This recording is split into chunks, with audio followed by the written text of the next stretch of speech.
Hello, everyone, and welcome to this week's edition of the Just Us Marks Wrestling Recap Show. I am the Athletic Geek, joined this week by EZ. Happy baseball weekend. WrestleMania weekend. WrestleMania is still bigger than baseball. Yeah. And also joining us is making his long-awaited return is Nick. Dun, Hi. dun, dun, dun, dun, dun, And dun, yeah, dun, dun. it is WrestleMania week. It is arguably, well, I say arguably, but anybody has yet to come up with a good enough argument to convince me otherwise. The Does biggest this week make in me like wrestling. an Easter and Christmas Catholic if I just show up for the WrestleMania stream? Yeah, WrestleMania, and then like maybe Double or Nothing or All Out would Yeah. make you like the Easter Christmas Catholic. Yes. We didn't get you for Royal Rumble. Well, that's like I don't know what do Catholics do. I don't know. Eli, who knows? Anyway, Um, Easter and Christmas are the big ones. Yes. But I've never seen the show before. This is the Just Us Marks Wrestling Recap Show. I'm Met Easy at All In Sarcasm. I knew Nick from school. We love wrestling. We love talking wrestling. We love sharing our love for wrestling with each and every one of you out there. However, just like each and every one of you out there, our opinions are that of any other wrestling fan. We avoid insider terms because at the end of the day, we're not insiders. We are not wrestlers. We are just a bunch of marks. And yeah, today it's WrestleMania week. We're going to be doing our WrestleMania predictions. But first, we're going to light the fuse and bring the boom and talk about AEW Dynamite. I was there for Dynamite last night and an ROH TV taping and Rampage.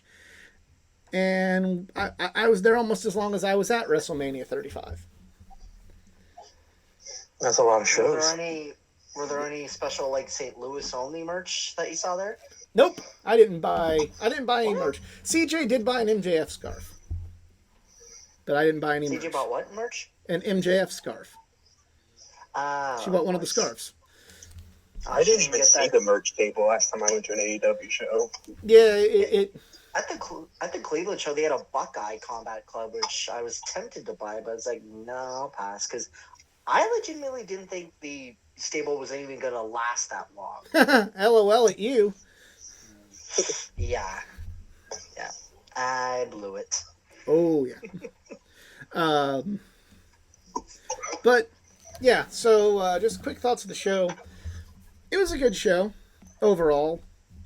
The problem I had was they did 4 Ring of Honor matches before Dynamite began. Then they did Dynamite. Then they did Rampage. And then they had another 4 or 5 Ring of Honor matches after when half the crowd left. But the 4 Ring of Honor matches they did after the crowd left were the bigger matches. So therefore, when they get to that portion of ROH TV, half the crowd is gone and the fans are not quite as excited because we're fucking tired. What time does ROH start then? Because Rampage probably starts at what, 9:30? About 9:15.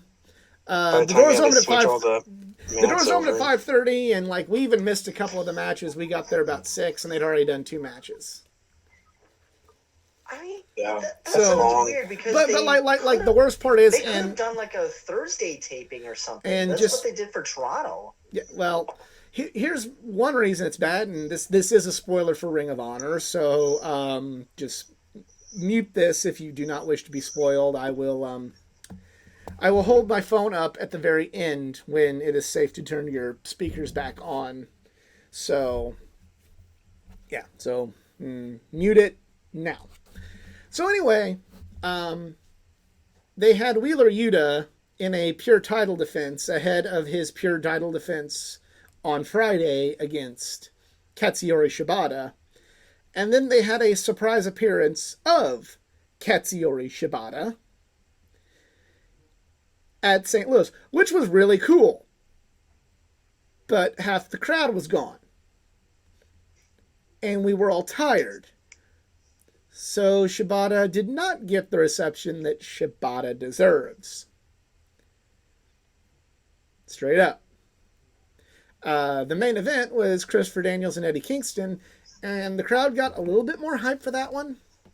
But again, with half the crowd gone, didn't look so good to have two top guys, one that could potentially be the world champion by the end of Supercard of Honor, wrestling in front of a half-empty building.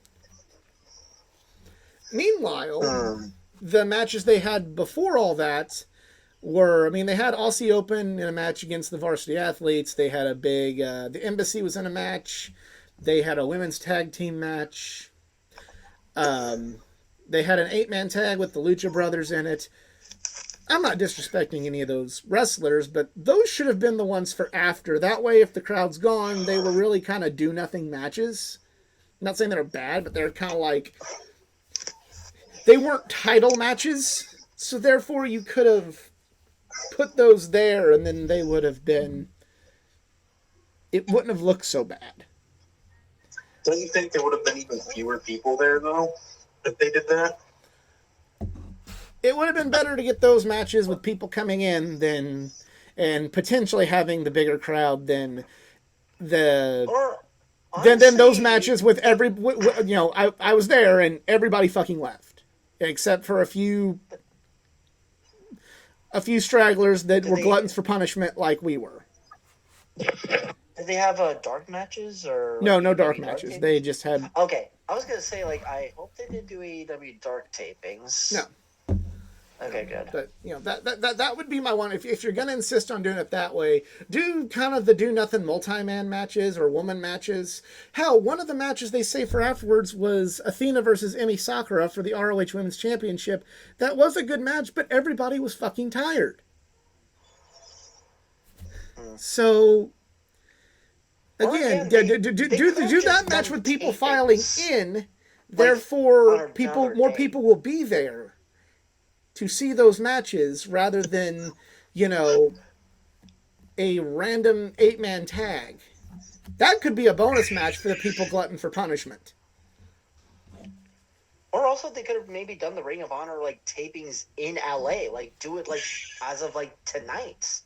They have it at the USC arena. I don't know what the hell it's called. Don't really care.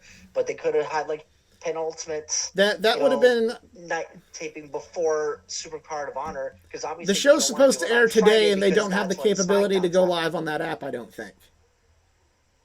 Okay, I don't know how Honor Club. Yeah, because you don't get the pay-per-views for free with Honor Club. So part of me wonders if there's just a problem going live from that app at this time. Oh wait, the pay-per-views aren't included with Honor Club? Nope. Did I hear that right? You did. What? You heard that exactly right. The phone's ringing. All right, so spoilers are done. Okay, so spoilers are done for Ring of Honor. You and I are gonna have a talk.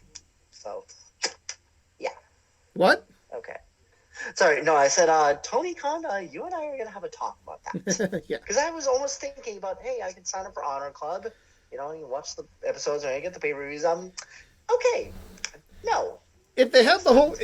I still have yet to hear from anybody how deep the library is. If they have the whole library, I think it's worth it. That, along with the new TV show. I've seen the library. I have the Ring of Honor, channel on my Roku. I haven't signed up for Honor Club because I don't really have an urge to do it.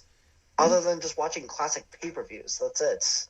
Which I don't mind if we ever want to do, a future episode of, Geeking Out with you. Yeah, we'll see how deep they go, because I'd like them to have the old ROH, but... Yeah. Right now I'm subscribing with Peacock, and I get WWE pay-per-views for it. Yeah. Well, also WWE... WWE has a lot more money and can do something like that. I don't know. CJ's not here. She's the money person. But I do know that streaming generally is, unprofitable. Music, movies, TV, streaming services lose money. And I don't know. I would assume that WWE Network, they probably gross less than they did off pay-per-view sales. Just based on how I don't know. The money person their max isn't on the was call, $1 million. So I don't know.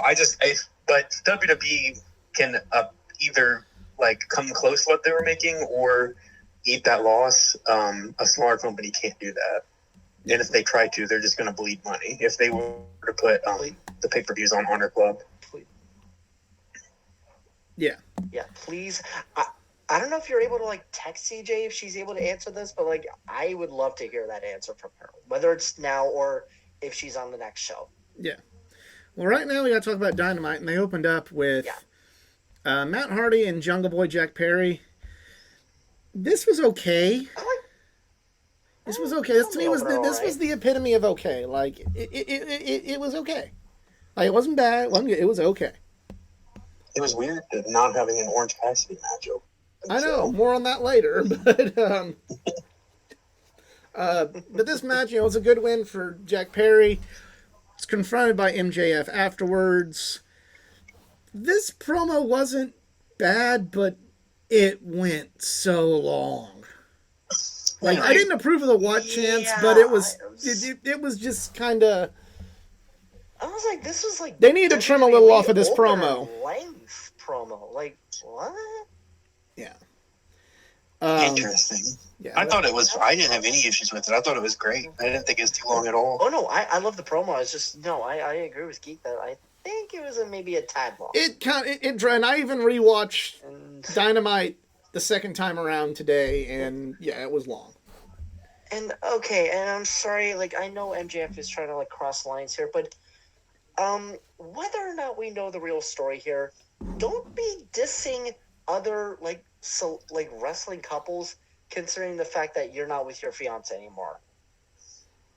Even though whether or not we know the real story, I don't have a problem with that at all. Or actual real, but the Jungle Boy kind of started that too. Yeah. I think Sammy kind of like started that. Well, I'm just saying, like, Jungle Boy was like, at least I'm not alone every night, and then he said something in response, so. I thought it was Sammy that said it, but whatever. He did it. He didn't say anything bad about Anna. He said that he talked to Anna and said that, and she took a shot at Jungle Boy. So I didn't really see a problem with that at all. No, I didn't even, but I didn't think it was. Anna was gone dark, or is that already like way? Oh no, that was way before. Okay. What would you have cut? Because you guys both say that it felt too long. Because I think it was fine. So what would you have cut? You just would have had to. It just went too long. Like, it wasn't bad, but like after the match and everything else, like with everything going on, you just kind of need. You would have had to just find some time to trim the fat when. Just have one guy talk, the other guy talk, and then just have them scrap. Like each gets like 1 minute of a promo. Here's the best way to explain it, in my opinion. If this would have started the show, and they would have just done that as the opening segment, it wouldn't have felt so long. If that would have just been a segment, but since they already had a full-blown match, and then they had a promo that was pretty close to about as long as the match. Yeah, I mean, like, that's my problem. Maybe like, I don't know. I would like to see. I would like to see the time on it because I don't think it was. It was definitely wasn't as long as the match, but the match went through a commercial break. It was too long. It was too long. Like, I would have. It would have been like. I would have had MJF cut to the chase a little quicker. Since we're doing it after a match, I would have had Jungle Boy retort. I would have had Jungle Boy retort a little quicker, and then I would have had probably the brawl, the MJF's final zinger, happen a little sooner. That would be kind of my thing. I would have gone to the whole like, just kind of sped it up a little.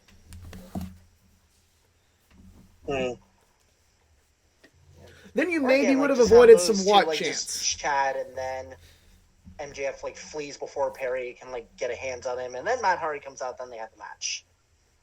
Or hell, even maybe MJF has special commentary because he likes to insult everybody. I don't know, except Taz. I don't know. It just wasn't the right time for that. It wasn't the right time for that. There could be a time for it. That was just not the right time. Also, Hook make an appearance. As much as I love seeing him get sent, this was we're I'm still starting doing to the kinda get- Jungle Hook thing? I like Hook, and I know he's going to be a big star one day. I'm starting to really Oh, big kind time. of be. I'm not as big about Hook as I used to be. But we got another match to talk about. Yeah. And, everything went long on that one. Well, this was short. Yeah, Dalton Castle and the boys versus the Blackpool Combat Club. This was a squash.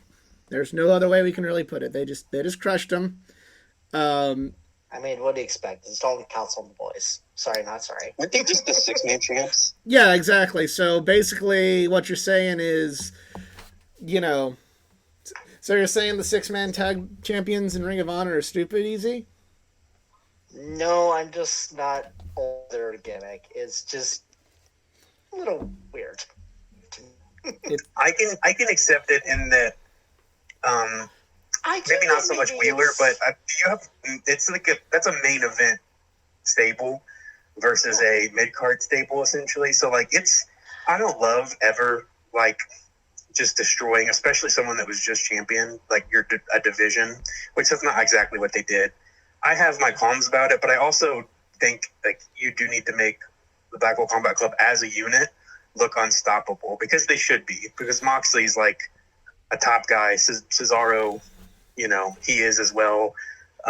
Danielson, obviously, as he wasn't in this, but I think it's important to make them look extremely strong. I didn't have a problem with don't them love that looking they strong. sacrificed. I would have just liked maybe have like a small bit of hope for Dalton Castle and the boys. Like, okay, They did also jump them, and they didn't handle them. okay, So they get jumped. They protected them a little bit. They get jumped. They can get their bearings. Maybe have a small bit where Dalton Castle starts to take control on Wheeler. And then we think, okay, maybe they're going to take control of the match again. And then here come the much more stronger and better, more well-organized tactics of the Blackpool Combat Club. And then they eventually just overwhelm them and beat them. Or maybe just pick a different trio, especially if you don't want to mix the Ring of Honor talent to AEW and vice versa. I don't think that's a concern of theirs at all, seeing as how the Lucha Brothers, who really had nothing to do with Ring of Honor, are on Ring of Honor this week. And Blackpool Combat Club has 2 of the champions, right? In Ring of Honor, yeah, the Ring of Honor World Champion and the Pure title, so yeah. Are both on, like, in AEW, like a main event stable. Yeah. Or honestly, this could have been a singles contest between like Moxley and Dalton. No, you need to show the strength. You need to get Moxley over. You need to get the trio. Yes, you need to do more for the trio than just Mox. Mox is untouchable right now. You need to make the Mox trio is look better. bulletproof at this point. Yeah. Mox could lose like a bunch more matches, and he'll always, in AEW at least, he's like golden. Yeah, they got to keep making this the top, and they're doing it. They're doing it very well. I just would have liked to have seen a little bit more of match. I'm not saying it need to be like 30 minutes, fucking Dave Meltzer 5 stars, but I'm saying like maybe have a few little grasped at hope, but eventually the Blackpool Combat Club get a strong win. I could get behind this if they give Dalton Castle a one-on-one match with one of them on like Rampage that's competitive. I think that salvages it a little bit. Yeah. Because I think if that's the case, then you can count this a little bit as a fluke, because they did jump them from behind. It did suit their style as they, were taken off guard. So that could salvage it a little bit. But either way, I mean, it's not the end of the world. Not a huge deal. Just a slight not a hill negative. worth dying on. I would have liked to have actually seen something of a match. Yeah. You still could have accomplished this end goal with maybe a little bit more match. But the Jericho Appreciation Society took Anthony Bones and Max Caster out on a night on the town, and Bones and Caster say next week they'll give their answer if they're going to join the JAS. Hey, I they recognize a lot of those places they were at. Yep. Union Station. Nice bad blast in the past there. Hey, they did a fucking video package about Jeff Cobb and why he's challenging for the IWGP US they title. didn't go to the Budweiser plant or something. odd. Dude, they've been on their video package shit lately. I think Tony started listening to the show. He's starting to listen to us. He changed the name of the All-Atlantic title, and he's doing video packages. So Exactly. if you could But just Geek has secretly got hired on as the new head of creative. He's got spies watching our shows. bots, but yeah, if We prefer to call them if I was brought on as head of ChatGPT creative, there'd be a lot more changes than what we have now. But still, Yeah. Don Callis was with Kenny and then went to go apologize and explain the whole situation from last week. Then went to go to Hangman Page and got beat down by the Blackmail. They both got beat down by the Blackpool Combat Club, and Don Callis got busted open. And it has been reported today that was not supposed to happen, but apparently it did. So, Wasn't supposed to happen? yeah, according to a report I read, could be true, could be not true. You know how the old internet is, but yeah. So hopefully Don's okay. Pissed that someone else bled and he didn't in the same segment. Yeah, I know. Mox had me really mad. I felt bad for Hangman, but Don Callis not so much. It was like about time that happened. Yeah, this is an interesting storyline they're doing there. I mean, it comes up again later a little bit, but It comes. I like it. But the one interesting theory I hear is that Don Callis would be part of, he's going to turn on the Elite and he's going to be the manager for Blackpool Combat Club. But I guess that theory now goes out the window because, why would you attack somebody that's going to end up joining you? Could just be like a red herring. That's happened a bunch of times in wrestling, but I think it's stupid. If you go to that point. But yeah, they definitely don't need him. I don't think he's a good fit for the Blackpool Combat Club. Not at all. I would like to see I could see him just turning on the Elite, maybe not joining the Blackpool Combat Club, but I don't think he needs to be with Blackpool Combat Club. Does the BCC need a manager? No. Per se, or no? They need one manager, and his name's William Regal, and he's in WWE now. So there you go. Yeah. They have two guys that can talk their butts off. They don't need any talking. And yeah, like you said, the only guy that would ever make sense would be William Regal. Yeah.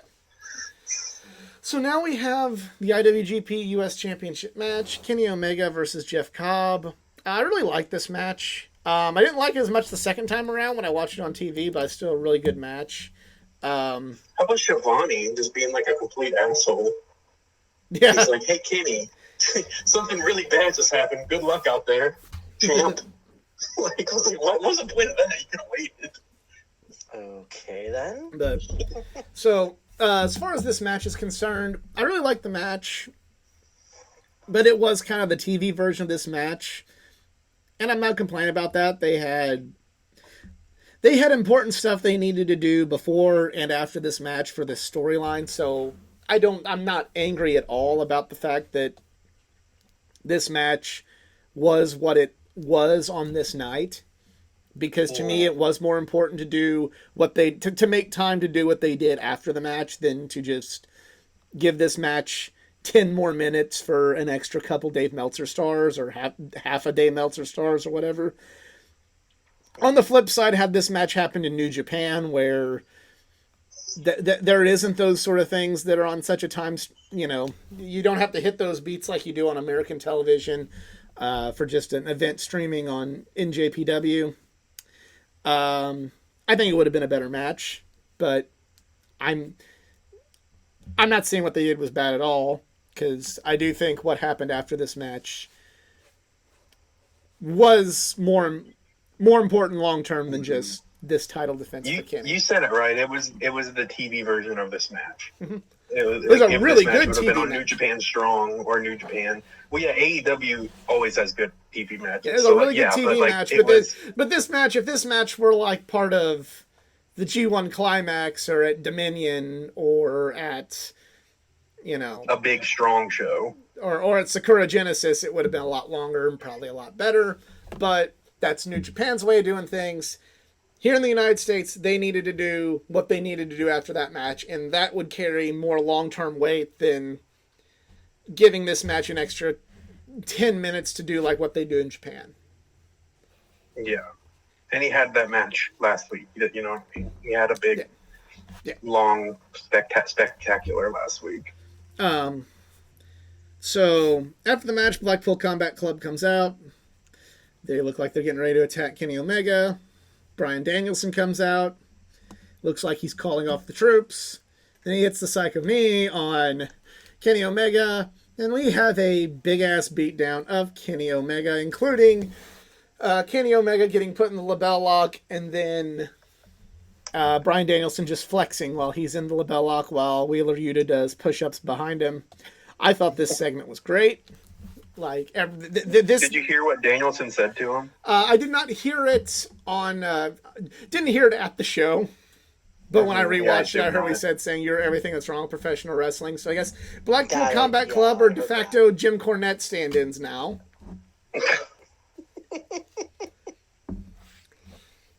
So, yeah. Hold up. So we got the Jericho Appreciation Society that basically says we want to put the sports entertainment back in wrestling, and you got the Blackpool Combat Club saying everybody is what's wrong with wrestling.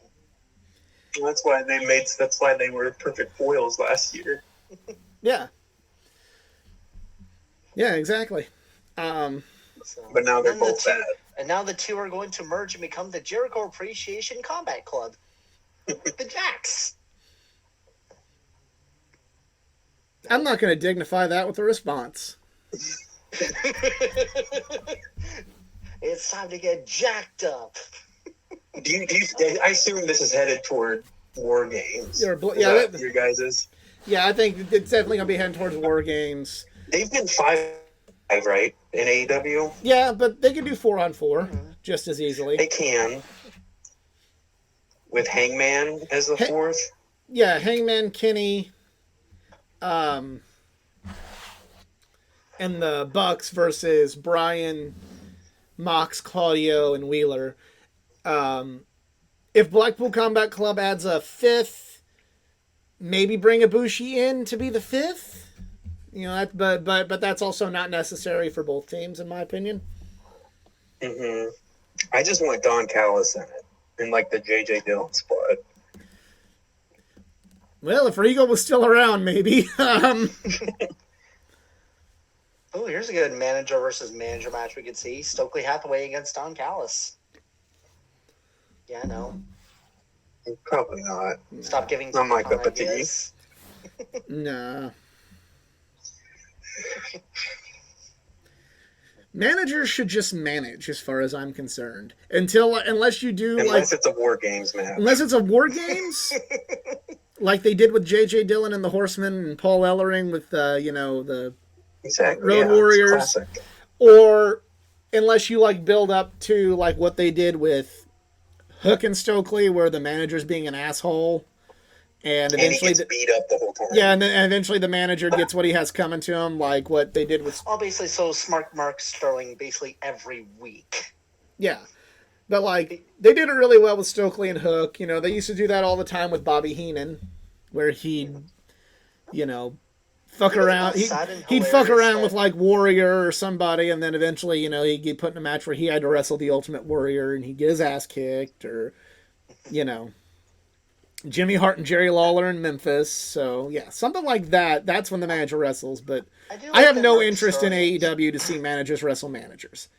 And if that ever happens in AEW, I'm going to be very disappointed if I hear everybody talk about how epic it is, knowing how a lot of the AEW fan base feels about what should and shouldn't be happening on a professional wrestling TV show. Yeah. I do like that Mark Sterling at this point has now become Brandon Cutler level punching bag. Where no matter where Sanjay and Billy Gunn might be good. But they're also more. They're also more wrestlers. Wrestlers, yeah. Yeah, I watched an old a TNA match the other day. One of the I don't remember. It was from a while. It was one of the X Division matches. I forgot how good Sanjay was. I forgot how jacked he was. Speaking of Jack, the AEW International Championship match, we have Orange Cassidy versus The Butcher. This was Yeah, this was It was fine, yeah. It was okay. It wasn't terrible, but... Just the inconsistent. They always show, they make Butcher seem like he's a badass, but he never, ever, ever wins. Yeah. So at this point, I'm just like, it's hard for me to ever get up for anything with the Butcher and the Blade with just how much they lose all the time. And I like them. I wish that they would be more prominently featured. I like them as a team. I really like the Butcher too. But yeah, I just at this point, like, I just can't be bothered. Yeah. Next up, we have... For a while, they looked like a strong tag team, like especially when they started, but no, they're just mid. After they kind of did their whole thing with the Bucks and FTR, it's kind of just been like they're there, and that's unfortunately the way it is. They should be the APA or the Hardy family office. They call them like mercenaries, but they should really like play that up. Like just be basically the modern day APA. And more like, you need someone to go beat up your guy, like hire these two, they'll come do it and they'll win actually. That's the thing that needs to happen. Yeah. Because they get doing that now, but then they just lose and it's like, well, you guys like are bad at your job, both of them. Wrestler and like bounty hunter. Like what are you doing? Next up, we have Willow Nightingale versus Ruby Soho. Again, this was kind of in a bad spot on the show. In my opinion, I would have liked them to flip flop this match with the Orange Cassidy match. Personally, yeah, this could have even opened. If I'm not mistaken, it was like back-to-back title matches too. Like at the U.S. Championship, and then you had Orange Cassidy fighting. Yeah. But this was good. It was a good match that furthered the storyline, not only with Rio going after Jamie Hayter and they're on the same side, but they have a title match coming up, and then the Outcast story. It furthered that, which I'm 100% okay with. Mm-hmm. Did I miss something that Rio has a title match with Jamie Hayter? Yeah, she's got a match next week. I know. I was like, did I miss something where she... You probably missed it because Rampage was on Saturday night, and I think a lot of people forgot about it last week. I really have not been keeping up with Rampage. It isn't because I'm discounting it. It's just... I don't know. It's a B show.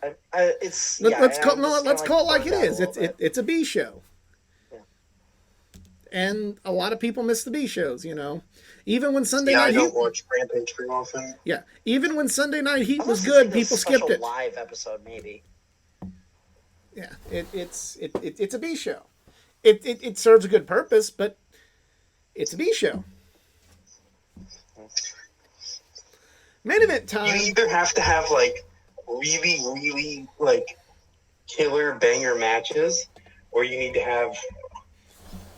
like title changes, which I don't think is the best idea, but those are the two ways that you would get me to watch it.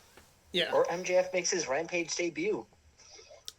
That would be completely that'd be completely contrarian to everything MJF is about in his character, though. I would watch it because I'm pretty busy. That's why I'm not on the show very often anymore. But I would make the time to watch it if they had matches like the last two Kenny Omega matches. You know what I mean? Stuff like that. I watched it when Shibata wrestled Orange Cassidy. Or like if they did, like when they came out of the gate, have more like important stuff. Like, it felt like must-see TV then. Mm-hmm. But then it kind of quit. But now main event time. Adam Cole returning to the ring to wrestle Daniel Garcia. Crowd was really hot for Adam Cole coming back. Like, this was big. Good match. I think it was a safe match for Cole, who's still kind of getting his wrestling legs back underneath him. So, again, not saying it's bad, but like if they have once Adam Cole's kind of back into his rhythm and he knows he's good and he's safe, if they have this match again, it'll probably be better. But for it being Adam Cole's first match back since June, he's damn good. Mm-hmm. And then also just the moment of Adam Cole coming back was, being there in person for me. Speaking of someone who's there, that was good enough for me. Yeah. Did they really need like the confetti at the end? It's like, really? I support it for this one reason, and I talked to Geek about this. I don't remember. I said it in one of the chats, but like he feels more important than he really ever has Yeah, in absolutely. almost ever. And Yeah. even NXT, like I know he was a champion there, but like he feels like they've made him feel like such a big deal because even though he hasn't been on TV every week, they've been like trickling it out. They built this whole like debut of this backstage show around him, and they've been, he's built up all this babyface sympathy and just coming out in the anticipation that he comes up and he has the confetti. Like he just really feels like a main event guy now, and I think they've done an excellent job feels bringing more him like back. a main event guy now than when they were putting him in the main event against Hangman last year. 100%. Yeah, 100%. like last year I was, my, and I stand by these critiques about Adam Cole was he feels like he's only goes a big fish in a small pond, and when he's on the same show trying to main event a pay-per-view for the world title, when you have Bryan Danielson, Jon Moxley, Pepsi Phil and all those sort of guys on there, it didn't feel like he was elevating the title as much. It felt like he was just kind of there by default. But now he could be put, maybe not now, but like by All Out, he could main event that pay-per-view against MJF and would 100% feel more like, okay, he needs to be there rather than just, would Adam Cole be the right guy to dethrone MJF, or too soon to say? Maybe, maybe not. Obviously not this year, but I'm just maybe in I don't know. future. I don't know. I can't answer that question. if they capitalize on this momentum, then I think so. I was thinking either him or Darby Allin would be the right guys in dethrone MJF. Him or who? Darby Allin? Darby. Oh, Darby. Okay, Darby. Yeah. But yeah, super good. I think Adam Cole also is better as a good guy. Oh, he's good as a bad guy. But, I'm not so sure about that because his career. Remember when he was first in Ring of Honor, he was just kind of like, "Hi, I'm Adam Cole, and I'm just happy to be here." And he was like, "Hey, that's neat." And then he became a bad guy and old. became the top guy in Ring of Honor. So yeah, but he was a little baby when he first started there. I think maybe he's not better, but he's as good. I also think he's better as a good guy now because because of all this, he works as a good guy. If he would have been a good guy a year ago, or if he would have actually turned on the Elite like they teased when he debuted in AEW, I don't think it would have gone over as well. Now he works as a good guy because we have a reason to connect and feel, to really connect with him and empathize with him after he almost had his wrestling career cut short. It's kind of like Triple H in 2002. Yeah. I think also just the poison apple for Adam Cole's debut was putting him with the Elite. I think that was a bad call. It made him feel like another guy. And they already had a de facto leader in that group. He just felt like a fourth dude between the Young Bucks and Omega. And I think that I get why they did it, kind of. I wouldn't have done it. I mean, I'm not the biggest Elite guy, but it didn't work, and it was a bad idea. Because especially, the last time all three of those guys were in the ring together, they literally kicked him out of Bullet Club. It's like, okay, literally 5 years later, and like, oh, we're just happy-go-lucky friends again. Nothing happened. It's not like they killed me. Every company wants to, like, when there's Bullet Club guys, they always want to do something with it, and like, you don't need to. Everyone at this point has been in the Bullet Club. Just because you bring a guy in who was also in the Bullet Club doesn't mean he needs to have a feud with another guy or this it's fine. It's like everyone was in NWO. Just because you have two guys that were in NWO, good job. You have two guys from like Michigan. Like, it doesn't mean anything. Now, this also might be another hard debate, but do you think Adam Cole is more? I'm not saying like wrestling or like how he is when he wrestles, but is Adam Cole more over than Kenny Omega? No.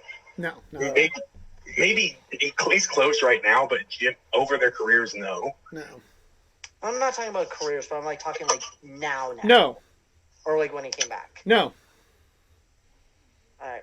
Like this. Just curious. Yeah. No. And I'm not saying that as a slight on Adam Cole. He's more over than six-man Kenny Omega, but he's not more over than the match with El Vikingo. Yeah, he's not more over than Kenny Omega these last 2 weeks. Yeah, he's not more over than the best bout machine. He's more over than third guy in the elite. Yeah, he's more. Yeah, he's more overall than the guy that got made to look less than as part of the elite for wrestling in a 6-man tag team match, or he's more over than BTE Kenny Gone. Omega, but. Also, I forgot to mention, but I was very happy hearing Omega's Devil Sky again. As much as I do love Battle Cry, Devil Sky just sounds more badass. And we got North Carolina still. Which I still hate. Screw North Carolina. Yeah, I was going to say, okay, at this point, I'm getting tired North Carolina. It's like... It's over with my child, so I mean that works in that aspect, I guess, but I still think it's really stupid. I will concede this point, like, at first, it's not as funny, but like at first when he did it, it was kind of like interesting to see how Justin Roberts was going to work it in. Because it's just like it's just he did it once, and then like he kept doing it. It's like, okay, how they going to warp North Carolina into this now? And this also happened in North Carolina. It's like if you introduce Chris Jericho from Winnipeg, Manitoba, Canada, but he's originally from Hammerstein. Actually, I forget where he was, but he's originally born in New York. Chris Jericho. It's like it's because it's supposed to be What's a smart. Meme it's a meme. It's like not supposed to be like anything truthful. But here's the problem with memes, though. It's a trend. And like most trends, it eventually dies with. Oh, I agree with you, but you got to remember that AEW is all about memes at times, especially in 2020 when this whole thing began. And this is not. I liked when his other entrance stuff back then, when he had like a million names he's a better wrestler than Will Ospreay. Like that stuff I like. Yeah, but when the North Carolina, it's like okay. But when they started doing that, it was always kind of like. It was like a Stan Lee cameo in a Marvel movie. It's like, how are they going to get Stan Lee in this one? And just when you think, like, there's no way they're going to get Stan in this, you're like, there's Stan! That's kind of, at least through the first part of it, during his first title reign, like, how they did it. It was kind of like... a Danny DeVito cameo in every Spider-Man movie than it is, because it doesn't make it. It's like, why? Like, how are they going to get Danny DeVito in this Daredevil episode of Netflix? It's like, I don't really care, but fine. Now, if they did the North Carolina joke for pay-per-views, that would be more hilarious, because when you brought up the Stan Lee thing, it's like, okay, yes, you know what? It's almost like that, because, when you're watching a Marvel movie, this is a movie. It's not like if there was a TV show, every episode there's a Stan Lee cameo and it kind of gets tiring after a while. When he was still with us, when you see Stan Lee like on the big screen, like that is amazing. It ran its, to me, other than like after the whole, when he came back and they did it one time, it's ran its course. It was fun. They did it. Part of it I heard started as kind of like a tongue-in-cheek joke because, you had people like, you had the old-timers like Cornette, like bashing Kenny Omega, saying like, he couldn't have done anything in the Carolinas like when we were there. So they brought it up as just kind of like a jab, which I'm all, if you're making fun of Jim Cornette or shitting on him, I'm all for it. But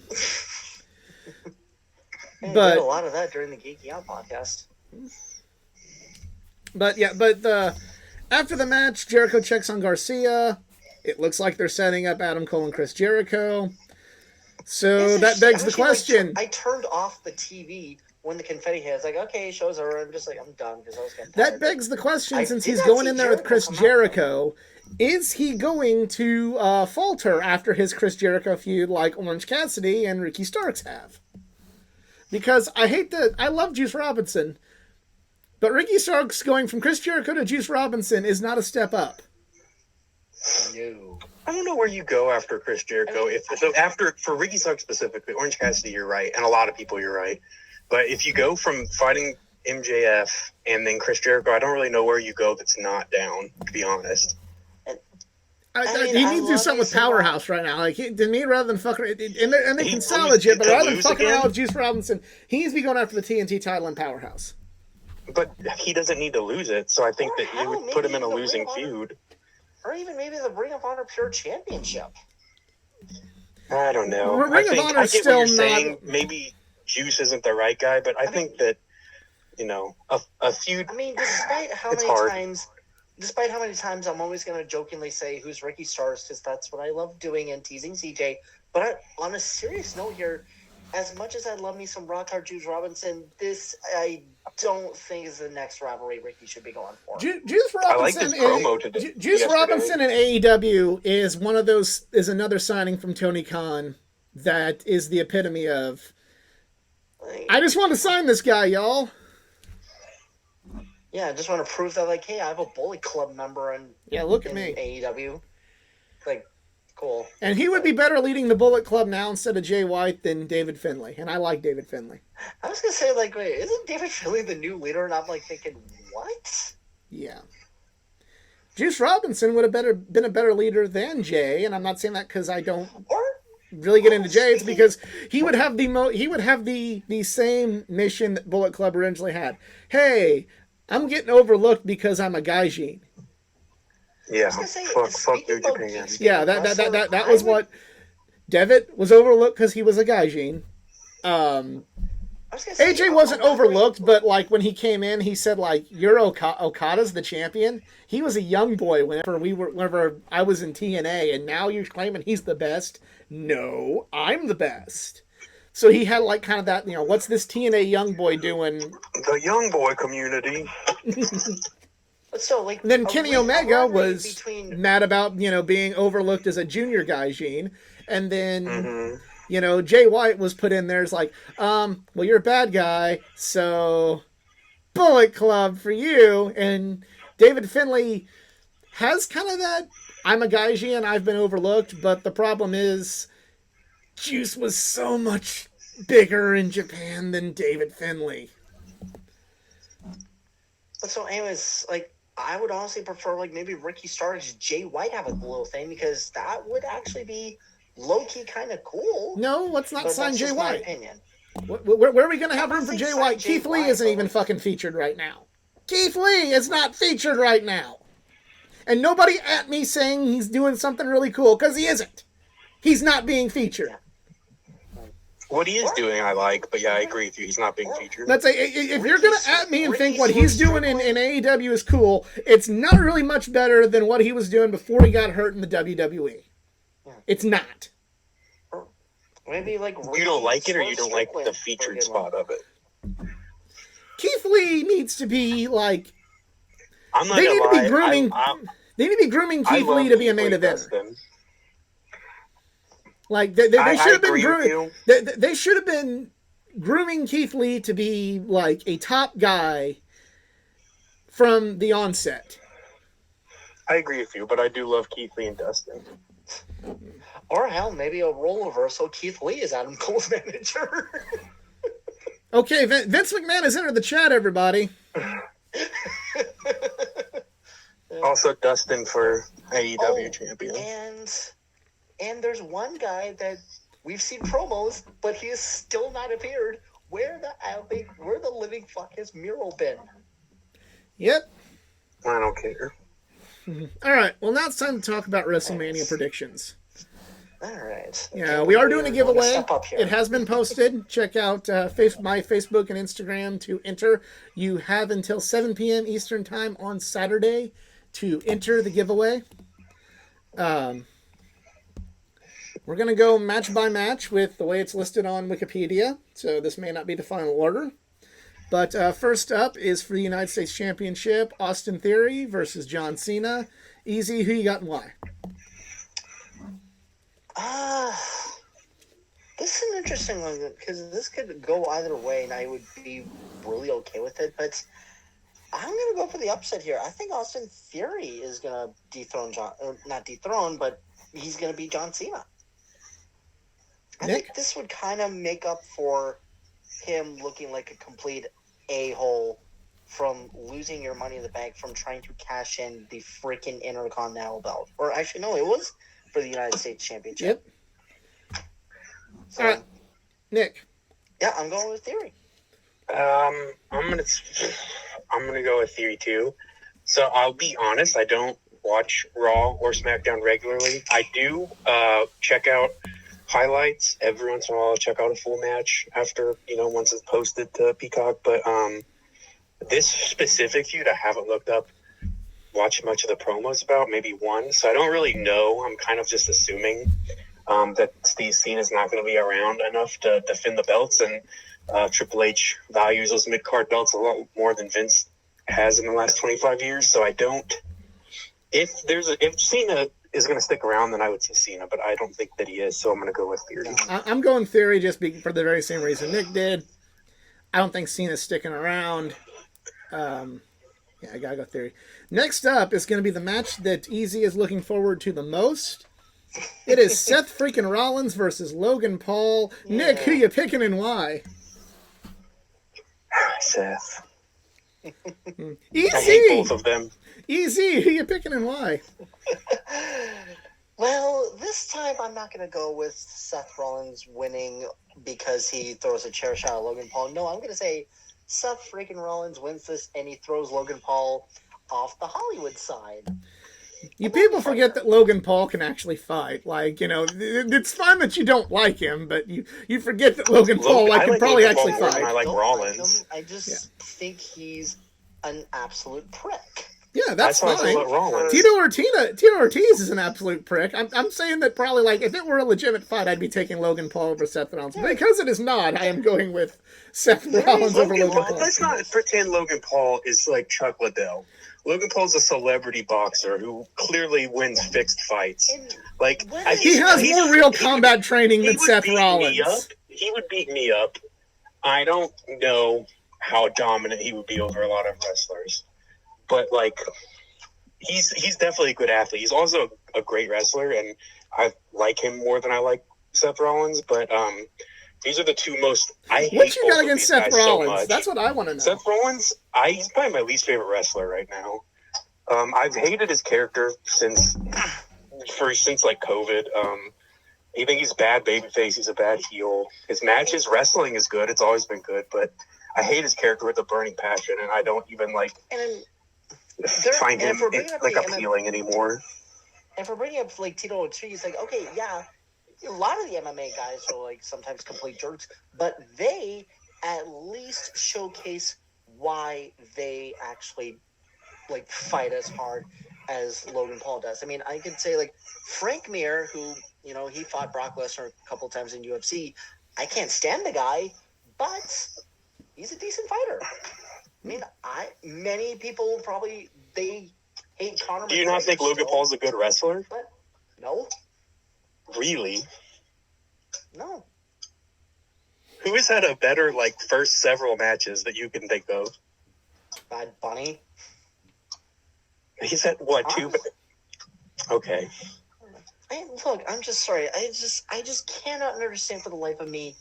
Okay, WWE wants to appeal to the younger audience. Okay, showcase maybe the next generation talent that you have, like you did when I found myself introducing myself to NXT because I saw NXT Phoenix on my birthday, and I saw some pretty damn awesome talent on that show. That got me into NXT, and also reverting to watching NXT cover New Orleans, which as when we did a top 10 pay-per-views to introduce your friends, I said the entirety of TakeOver New Orleans was picture perfect from start to finish. But anyways, you understand that Logan Paul and his podcast has a far greater reach than NXT ever did. I'm not saying that as a bash on NXT. It's not like you're putting in a piece of crap in front of the crowd. Pepsi Phil will screw you and your followers. That's fine. I'm just saying that, if you're talking about reaching a young demographic, that's this works. I don't like it, but that's what works. It doesn't work for you because you don't like it. Just like CM Punk you're also doesn't not work for me. You're not an 18-year-old. I don't know how old you are, but I'm assuming you're not in high school or college. So you're not the demographic. Right, but a lot of the YouTubers that I subscribe to, when YouTube was becoming that you subscribe to as a 28-year-old. No, I don't. I never, for the life of me, ever wanted to follow the Paul brothers. That's fine, but there's a lot of people that do. I don't get why people like the Kardashians, but whenever they're saying if one of the Kardashians was doing something in WWE, when they're trying to broaden that market, it makes sense. I don't like it personally, but that is something that has a broader appeal. He's also a Okay, better wrestler than Snooki. So, like, he's actually, like, a really good wrestler, anybody too. is a better wrestler than Snooki. But it's I'm just saying, like, that's the bad version of this. But that's not what it is. It's like in its heyday, if any of you guys have ever watched Smosh videos, it's like if those guys, like Ian and Anthony, they went on WWE saying, like, we're going to become professional wrestlers. Many people are like, huh? And if they were jacked and athletic and good, then anybody can. Yeah. But again, like, what makes somebody a wrestler? Logan is he's just getting fame because he wants to be a boxer. Okay, cool. Want to be a boxer? Go ahead. I still hope I said, for the record, like, nothing about Logan Paul is appealing to me. Like, it does nothing for me. But for me to say that there's, like, nothing there and that, You already have way better people that can, like, showcase to the new generation. Like Brock Lesnar, Becky Lynch. You got to get them to watch, though. It's the whole point of bringing Logan Paul. There you go. It gets more people to watch. There were people at Raw with drink prime signs because they like Logan Paul. They didn't give a fuck about anybody else. Hate Logan Paul. People our age want to watch it to see him, like, get beat up. And young people want to watch it just because they like him or they hate him. Like, he's eyeballs. He is the last person that, like, any kid or teen should even look up to as a good influence. You're arguing with, like, nobody right now. I don't think either of us like disagree with that, but we don't disagree with your points, but there's a broader thing there. And as far as, like, nobody should look up to anybody, Nick and I grew up in the Attitude Era with a guy literally flipping the bird. His T-shirt literally was insulting a Bible verse. Okay. What if Drew Carey, with his brief appearance in Royal Rumble, what if he was given a WWE contract? And he was what if a convicted rapist was the enforcer for the key WrestleMania for an Attitude Era? Could you imagine them bringing that guy in? A convicted rapist and, like, just this all-around, just, like, rough dude? Wouldn't that be bad? If they brought Mike Tyson at WrestleMania 14? Yeah. But regardless, though, even though it's WrestleMania and, like, you want to get all the celebrity moments involved, it's like, I don't care, but it's a bad idea from the start. This kind of goes back to something where I've had this conversation with another friend of mine who, only sees things through the AEW bubble. Like, he literally does not, like, we've had knockdown drag out arguments because of Cody Rhodes, and he's like, why couldn't Cody? Cody Rhodes should never went back to WWE. He no longer cares. He no longer cares about wrestling. If he went to WWE, he would have shown me that he cares more about wrestling. Just being a coach for AEW than he ever would have been going back to WWE. But since he went back to WWE, he doesn't care about wrestling. When you see things only through your own bubble, you don't understand. And there's nothing inherently wrong with that. I don't care to see Logan Paul. Like, I am not going to ever buy a ticket for WrestleMania or SummerSlam or anything because Logan Paul's on the card. However, it's not just me. That's not, like, their fan base. That's not...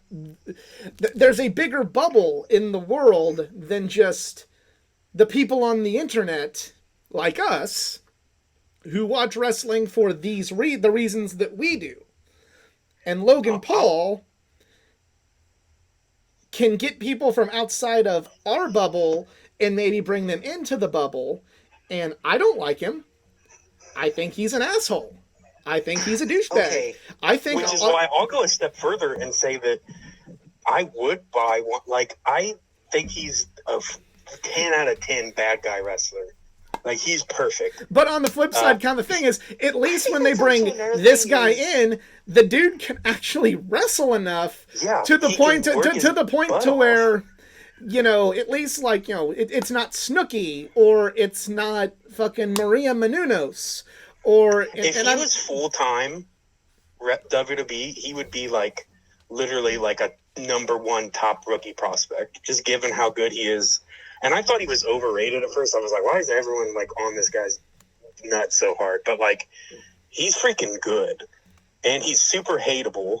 And I think now that he's finally a bad guy, that's perfect. The problem is he's going up against Seth Rollins, who is also very hateable, in my opinion. Yeah. So that's why I don't like the match. But there's also two problems here. Like, when you first brought in Logan Paul, they didn't ever had him as a bad guy. Yeah, and that was a mistake. Yeah. And then number two is, and this is the big problem with, and I'm not just talking WWE, I'm talking every single sports company that do this. You are trying to attract the casuals.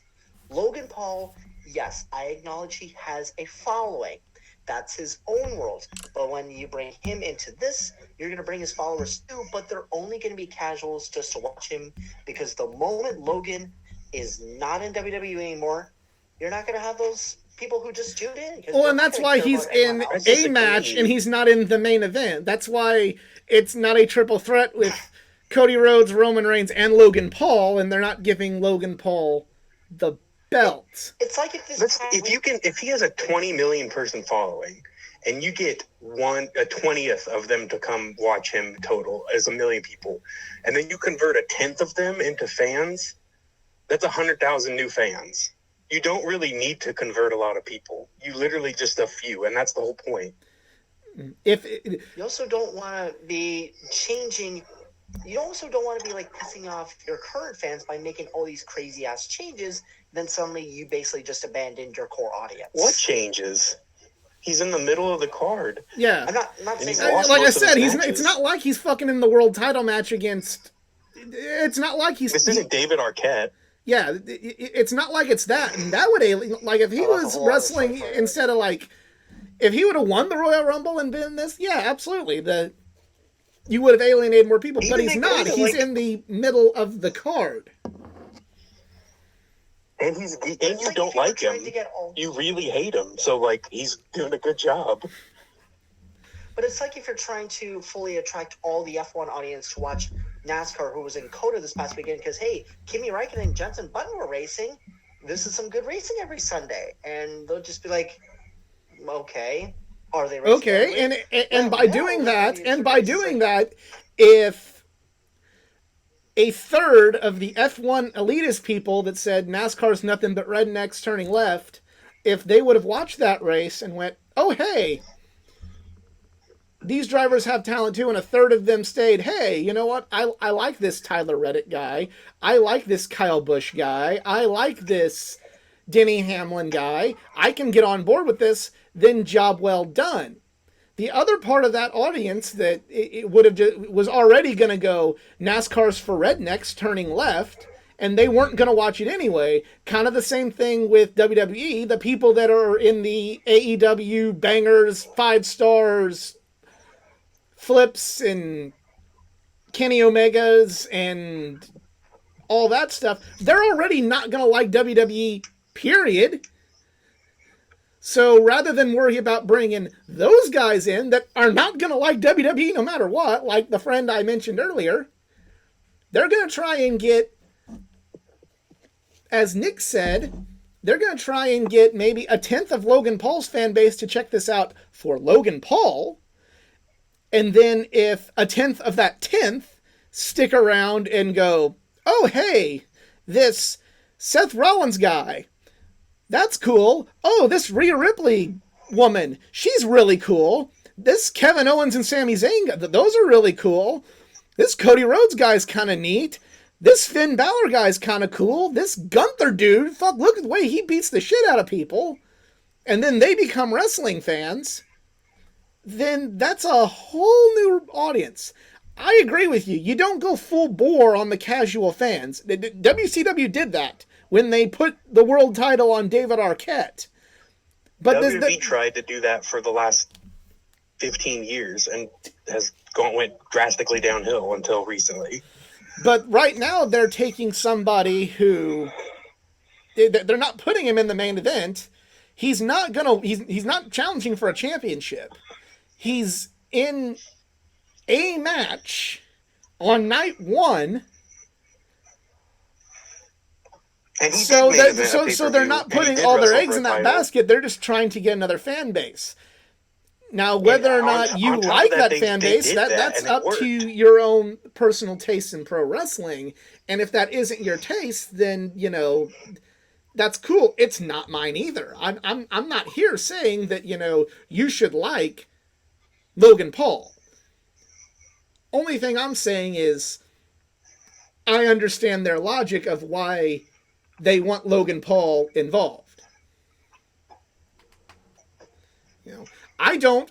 I like watching the Super Bowl. I don't care about Beyonce or fucking the Black Eyed Peas or any of these pop stars they have do the halftime show.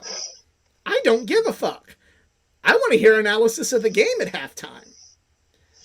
But there's a lot of people that maybe don't watch football that would want to see Eminem or the Black Eyed Peas or Beyonce or any of these, you know, Bruno Mars or any of these pop stars that perform. And then maybe they'll watch football and go, oh, wow, this Patrick Mahomes guy's a good athlete. I'm a Chiefs fan now. Also, Logan Paul's really good. And he did main event a pay-per-view wrestling for the title, and it was a good match. All right. So we're all Seth Rollins. Let's go on to the next match. Let's talk about it just as much as we talked about Logan Paul. Yeah. Well, Please. we have a Sorry, that 6-woman took up half tag the team show. match. Trish Stratus, Lita, and Becky Lynch versus Damage Control with Bayley, Dakota Kai, and Io Sky. Easy. Who you picking and why? I feel like it's going to be on between Trish and Lita. And who else was in it? I like heard Becky. half of that. Becky, yeah. I feel like it's going to be for them, Nick, what about you? unfortunately. This is one I have very limited knowledge about, but I'm going to go with Trish, Lita, and Becky because I feel like every time I've seen Damage Control, they just lose. I want Damage Control to win. I feel like they could use this win a lot more than Becky and the Legends, but you know, my heart says Damage Control, my head's saying they're going with Becky and the Legends. So, yeah. Yeah. All right. Next up is a men's WrestleMania Showcase Fatal 4-Way Tag Team match. Say that 5 times fast. Braun Men's Strowman. WrestleMania Showcase Fatal 4-Way Tag Team match. There you go. 5. You got 4 more times, and you got to start with 5 again because that was That'll be a different video. yeah. Yeah. Yeah, Braun Strowman and Ricochet versus the Street Profits versus Alpha Academy versus the Viking Raiders. Nick, who you going with and why in this one? My boy Richard O'Shea and my not boy Braun Strowman. That's mine. I'm going with them. They've kind of been they've been teasing issues with the Street Profit, or not really issues, but like there's always been talk about the Street Profits breaking up. Alpha Academy, they never win, and the Viking Raiders, they don't win enough. So I'm going with Strowman and Ricochet. Easy. What about you? Sure, why not? This match should be I a wanted to banger, say- though. I was like, I want to say the Viking Raiders, but I feel like they're not going to do that. It should be. Like the WWE tag division has turned around a lot. It hasn't, but that's fine. It's turned around. It's okay. It's turned around a lot to where like it's not just completely nothing. That's true, I guess. I guess that's why I don't like hold them to that. But yeah, it's better than it has been. But that's really like saying, you know, things really picked up when the plague mostly ended. It's been. But, I'll say it's going up while AEW's has not been featured quite as well in the last 6 to 9 months. That's true. AEW's is a little better right now, but over the last 6 to 9 months, yeah, it is definitely not as good as it once was. Next up for the SmackDown Women's Championship match, the SmackDown Women's Championship, the match is Charlotte Flair, everybody on the internet's favorite, the champion versus the Women's Royal Rumble winner, Rhea Ripley. Easy, who you picking and why? Rhea. Rhea. Okay, you're picking Rhea. Nick, what about you? It has to be Rhea. It has to be. It has to be Rhea, and I agree with both of you. But this is still WWE we're talking about. Oh, no. And Charlotte Flair is Charlotte Flair. So I am picking, But with my head and not my Flair heart, didn't win Mania 35. Charlotte Thank Flair. God. Oh, no. I can't. It can't. It can't. If It Triple can't. H wants to... No balls, Triple H. Come on. Well, you're going to really be pissed No me here balls, when you you hear another won't. prediction later on, but more Well, on that ladies later. and gentlemen, I'm going to be relaunching the Elite Era in a few weeks. So, yeah. So, this is like... she's really hot right now. Rhea, yeah. You have to do this. Yeah, like, she's, like, super... Like, this is, like... If you don't do it now, you're an idiot. Yeah, Now, I agree, here's the but debate that You it's we- Charlotte have to. Flair. You have to. here's This the is debate this is that we almost had. like not doing Becky when Becky was like she's not that level, but she's like If you think that really, pick's bad, wait till really later. over. If you think that pick's bad for me, wait till you get to later on the show. Now, I'll tell you this: I'm iffy on Triple H. I think he has some really big weaknesses. A lot of people ignore. I think he is much better than Vince McMahon has been in the last 30 years, but that will go a long way to show me that he's not the man everyone says he is if Charlotte Flair wins this. Well, I just Interesting. said during the Interesting. Wednesday Night War that Triple H was not the world's best, Triple H has his problems. He always has. Yeah. But yeah, I'd say yeah.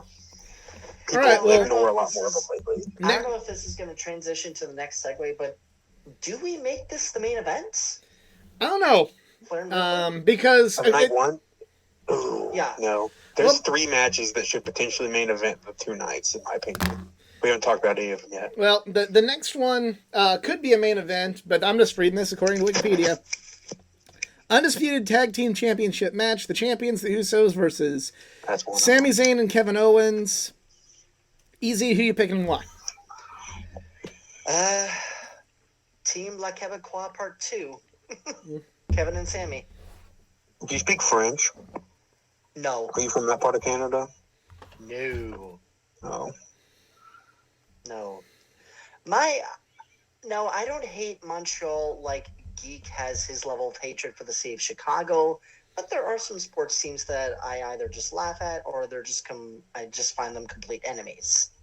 Mm. Yeah. Like, well, although like more of my sports hatred, especially in terms of rivalries with what Toronto has, I have a deeper hatred with the city of Hamilton, which, God forbid, they were getting an AEW Dynamite after Forbidden Door. That is sacrilegious. I'm going with Zayn and Owens in this one. You got to do that.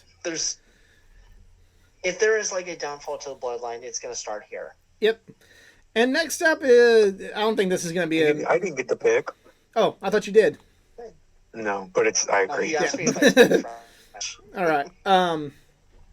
The next one, and I doubt this is my event, but I'm just reading Wikipedia. Please Rey remember Mysterio that. versus Dominic Mysterio. Nick, who you picking and why in this one? This is my toughest one. Also, this is the second of the 3 that I think last 2 you named could potentially be main events. This has been the storyline I've followed the most closely. I've liked Dom since he started. Even when people really hated him, I still liked him. I always thought he was good. I really like I Dom. think he's pretty good, yeah. Been a highlight of, a highlight of the highlights that I watch has always been Dominic Mysterio. I don't know. Ray, I think I gotta go with Ray. I think it should be Dom, but I think it'll be Ray. I'm going to be the But sacrilegious very one excited here. about this I don't match. know. Sorry. No, you go ahead. Okay, yeah. I'm going to be the sacrilegious one because, I have always idolized Rey Mysterio, from start to finish. But I literally think, if you want to give Dominic his ultimate, heel spotlight, this is it. Him beating Rey at WrestleMania. And honestly, I admire Dominic. Like, he is definitely a perfect next generation talent. Like, especially the golden era had Cowboy Bob Orton. Our generation, we got Randy Orton. So there was Ric Flair, and then we got Charlotte Flair. The less said about David Flair, the better. So I think especially, our generation, we grew up with Rey Mysterio. So the next one, they're going to get Dominic. And I see this as probably the starting point where Dominic is going to, if he hasn't already, begins his, rise to singles, domination, whether it's going to be for the IC or the United States champion, or maybe in 5 years' time, if he gets a good long-term deal, possibly WWE champ. Who knows? Hopefully a much better reign than his daddy did. According to Rumor and Innuendo, the main event's going to be CNN Theory. Of night one. Really? Are you serious? Yeah, that's not cool. What? Yeah. I would have that as. I would have Those other two matches are have been two of the best builds. Oh, that's stupid. If that's true, that's stupid. But the Bloodline has been great. The Sami Zayn great. This Mysterio drama from the very beginning has been just as good, in my opinion. I don't know. That's outrageous. I would have that this Mysterio match either as the opener or the penultimate. The penultimate's the worst spot for any match, in my opinion. That's the hardest. It depends. It depends on how you. It depends on how you build the card. If you build it from low, if you just build it on an upward incline, then it's not. But if you build it like the way most modern shows do, which is hot opener, really good match in the middle, come down match, and then the penultimate, then the main event, yeah, it's bad. I mean, Kenny and Penta was the penultimate for All In, and they knocked it out of the park. That card was also paced incredibly poorly. Yes. So, there you go. But okay, anyway. My choice for the penultimate. I'm going with Ray because I feel like Dominic is... The story's not over, and Dominic's going to get one on Ray at a later date. I agree. I think he'll win later. He should win now, though. Now, side note, Ray is getting inducted into the Hall of Fame, which well-deserved, of course. Mm-hmm. Will Dominic try to attack him? That's what we're going to do. I hope so. I'm interested to see that. But I really hope so. We got to move on to night 2. The first match, according to Wikipedia, is a triple threat match for the Intercontinental Championship. Gunther defends against Sheamus and Drew McIntyre. Nick, who you picking and why? Sheamus. I think that I'm calling him Walter. I'll never call him Gunther, no matter how long. No. I think that Volter's now you sound like me when I said I'll always call him Bryan Danielson. I'll never call him Daniel Bryan. You're like, you just need to get over it. He's in the WWE now. Humdy-dum-de-dum. That's what you did. Volter was in the WWE when this happened, so it's A, it's a little different, and B, I do need to get over it, but no. And we still haven't Sheamus, this is his title, right? This is the Intercontinental. This is the one title he's never held. Yep. This has been the big thing. He's 100% Sheamus. And it's also making it a triple threat. Gives Volter the chance to remain strong if he pins Drew McIntyre, which Drew McIntyre's good enough that he can eat that loss, because I think that Triple H has never booked Volter poorly. I just kind of critiqued him, but throughout UK and NXT, Volter was always in his hands a badass. And I think that there's big things to come in his future. So I think that this is kind of a perfect setup for Sheamus to get his moment, and maybe he'll beat Volter. It wouldn't be the end of the world if he did, but either way, Sheamus 100% for me. Easy. This is a tough one because I love all three guys. I want to say Walter. Sheamus would also be a good choice. My gut is kind of saying Drew McIntyre here, but I'm gonna go with Walter. I'm going Gunther as well. No way. I think Gunther breaks the Honky Tonk Man's record for the longest reigning Intercontinental Champion. Okay. What? Santino Marella is not the one that holds the record? Nope. Even though he had the honkometer. The honka-donka-meter? Yeah. All right, next match. I will say is he was probably he's definitely on my top 5 favorite Intercontinental champions. Yeah, he's not even near top 5 for me, but that's another he's on debate. top 5 for me when we do that list. Yeah, that's That's certainly a take. that is certainly yeah. Hey, you guys had the better side of WWE. I got the family side. I can think of probably 5 better ones from the family side, but well, I found him entertaining, and that's what the I don't know. We're not denying he's entertaining. Okay. Let me put things to you this way. I think that Buddy Rice is top 5 Indy 500 winners of all time. Okay. That's kind of what you just said. Like, I got nothing against Buddy Rice. No, but like, is he really better than Mario and AJ and Elio and I mean, the Indy 500 has been around for over Al Senior and Bobby and like the 70s. Little Al. But moving on. Yes. Hell in a Cell, Edge versus the Demon Finn Balor. And it says on here, the Demon Finn Balor. When did it become the Demon? Did I miss that? That was on Raw. He said it would be the Demon. Was that this Monday? Yep. Oh, I didn't watch this Monday. Yep. Easy, who you picking and why? Demon. Give me my Demon Balor every day. All right, Nick, what about you? This is a tough one, too. Side note, unless Edge is coming out to Brood music, then maybe Edge. But until then, Demon Balor. I don't know. I really don't. It should be Finn. Undoubtedly. But Finn's won all the other matches with Edge. Edge hasn't won anything yet against Finn. Yeah, but, I mean... I'm going Edge just because Edge needs to win something. But whenever the Judgment Day has like a bigger spotlight, somehow they always like find a way to book them to lose. I don't think that's kind of what bad guys have to do every now and again. I don't think the Judgment Day is all that. I think individually, Dom is great. It has a great story. Rhea has a great story. This story's decent, but as a faction, I could care less, to be honest with you. Couldn't care less, to be honest with you. But I'm gonna go with Edge. Finn Balor, the Demon's been dead since the whole rope broke thing. Yeah, right. Yeah. So I don't really care about the Demon anymore. Talk about it. All right. Well, we need to talk about a women's. From bad creative. Did you go with Edge? Yeah, I'm going with Edge for me. Okay.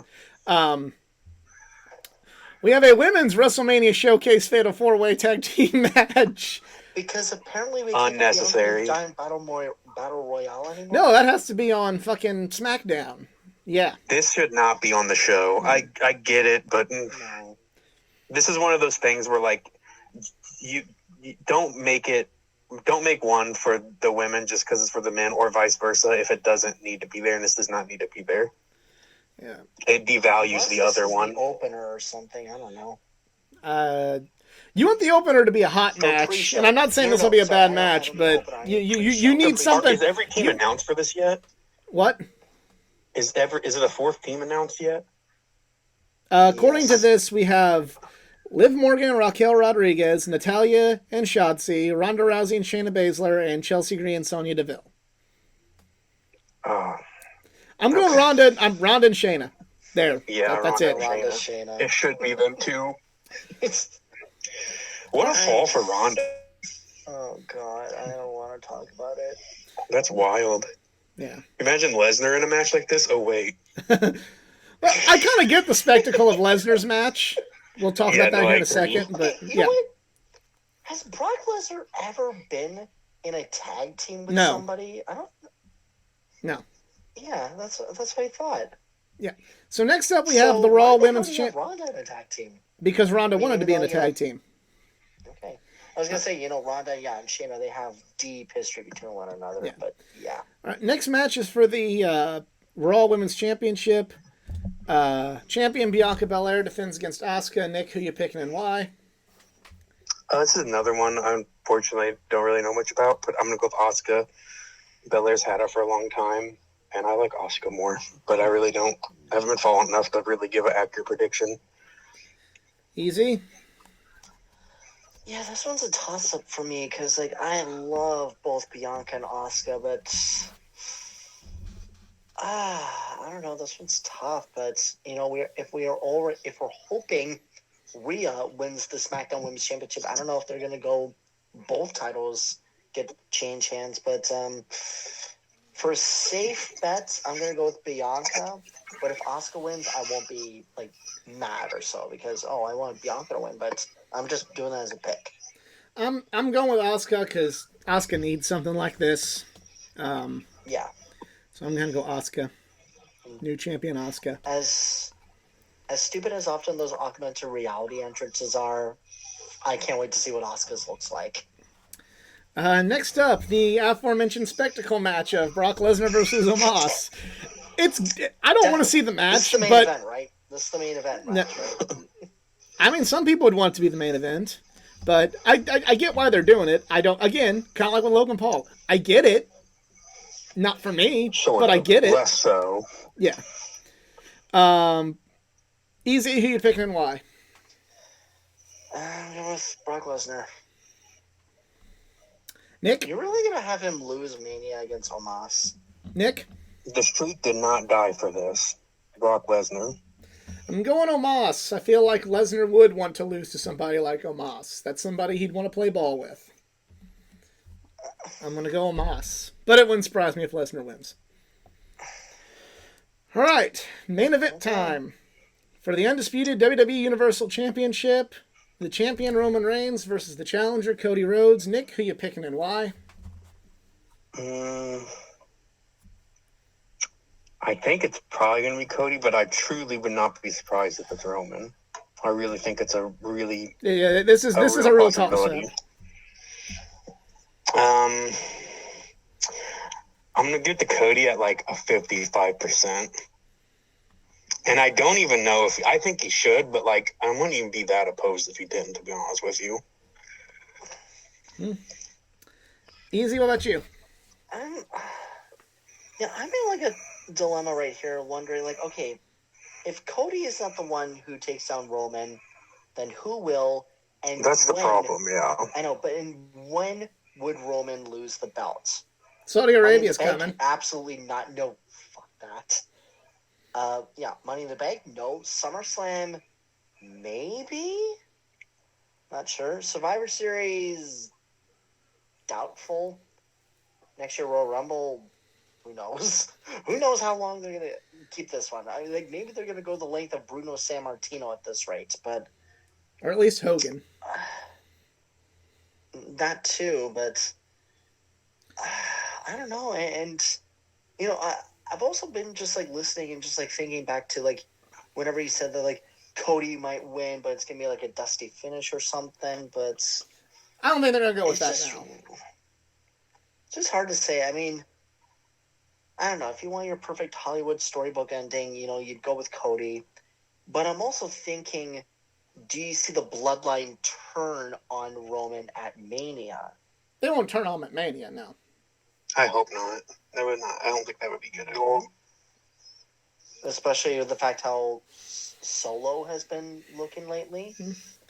Well, you don't want to do anything to like disrupt the babyface dynamic. Instead of being an enforcer, he's kind of just been Roman's bitch in a way. I don't see that at all. But my pick, beyond a shadow of a doubt, Roman Reigns is winning this match. Yeah, I'm going with Roman. Roman Reigns is winning this match. The AEW fans that were butthurt about Cody leaving, you may rejoice. Cody will lose on the grandest stage of them all, and you can have your told you so moment. They've been saying 1,000 days too much for them not to do it. And on top of that, usually the person that has the big momentum on Raw loses at the pay-per-view. Cody beats Solo. Roman Reigns is winning on Sunday. No question. And although I wouldn't really go this far because, well, you know, who knows? AEW stands can be idiots at times, you know, like the rest of the IWC, but I wouldn't go that far to say, oh, I told you so. You went to WWE, didn't get your moment. It's like, We could literally say that about anybody, or hell, we could say that about WWE stars we've signed to AEW, and we already said earlier that half of them that we signed haven't really done shit lately. Yeah, but Cody is the public enemy number one because he was the first. He was an EVP and he jumped. He was So we the left Benedict episode Arnold over of that the now. the wrestling revolution. But everybody can relax. He's not going to be world champion in WWE either. So you can just And I'm sure I relax. think you're a little overconfident on this. I'm sure the WWE stance would say the same thing, that Cody is, oh, he just started a wrestling company just so he can be over himself. It's like, I'm at a point where it's like, who gives a shit this Yeah. time?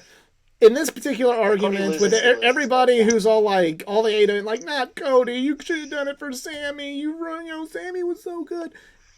Don't worry, you're gonna get, you're gonna get your equivalent of, hey, my team lost in the playoffs, so but the team that beat them lost in the Super Bowl. Cody Rhodes is not going to win. It will be Roman Reigns. He will get to 1,000 days. They've been talking about 1,000 days too much for them not to do it. Do you think that really matters though? Do I think it matters? No. Like if I was writing this, Cody would win, no question. But it's not me writing; it's WWE. And even with Triple H, it's WWE. Dusty, and I also want to point this out. Dusty Rhodes lost most big matches he was in. Dusty Rhodes lost at Starrcade to Ric Flair a bunch. It would be extremely in line with a Rhodes to lose on the biggest stage.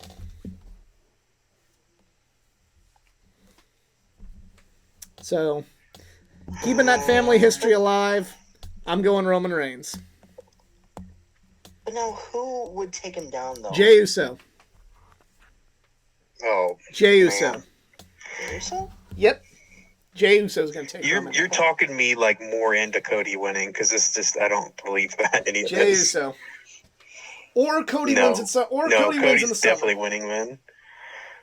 If it's those two, if those are the two options, then Cody's for sure winning because Jey Uso's not winning the reign. But Jey if Uso's going Roman- to cause the turn of the bloodline, and then it will be Jey Uso. Main event and Jey Uso to take the belt off of. Jey Uso is the center point of the story, and the story will end with Jey Uso, but the title is not the center point of the story.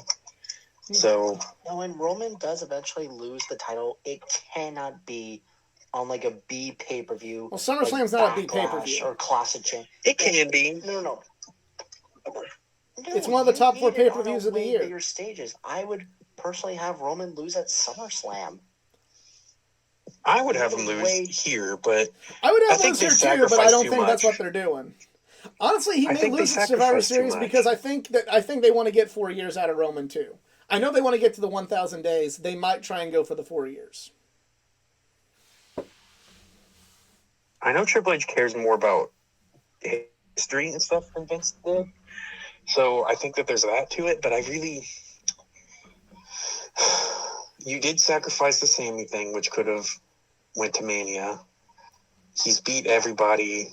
If Jey Uso's the option, and like I said, I agree with you, that's the center point of the story, and the story will end with Jey Uso. But the story doesn't end when Roman loses the title. And I think... I'm more convinced it's Cody. I'm still not 100%. I'm probably 60 now.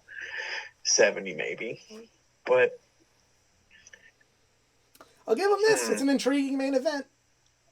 that's true. It's an intriguing main event. You really don't know who's going to win. A lot of the big matches, I don't really know. Because of... it's not the best reasons. Roman and Charlotte, I don't know because of WWE's bad track record. It's not, you know what I mean? But see, even with Triple H in charge of creative, Vince is still in charge of the company. In AEW, 100% those two would win their matches. Yeah. And that's a critique a lot of people have of AEW, that they're too predictable. Their winners are always obvious. As a bit of a bonus, what would be the match of the night? I don't know. It could be Cody and Roman or the Triple Threat. That'd be the match of the night there. Maybe Edge and the Demon. Triple threat. The Intercontinental title Triple Threat. On night 1, Oh yeah. On night one, probably the tag match or Charlotte and Yeah, the tag Rhea. match is gonna be sick. Tag match Charlotte and Rhea, or maybe Logan Paul and Honestly, Seth Rollins. Rollins and Logan Paul is gonna be I'm not a good saying that as a match troll. I'm in-ring. saying it has that potential, especially with somebody like Seth in there. Those two guys are super good, like in-ring wrestlers. I don't think Rollins is a good character at all. I think Logan Paul's a good bad guy, so it doesn't work for the feud. But the match will be good. The match, when you don't look at the story of the match, when you just look at it as like, is it a banger or not? It could very well be a banger. It probably will be better than most of them.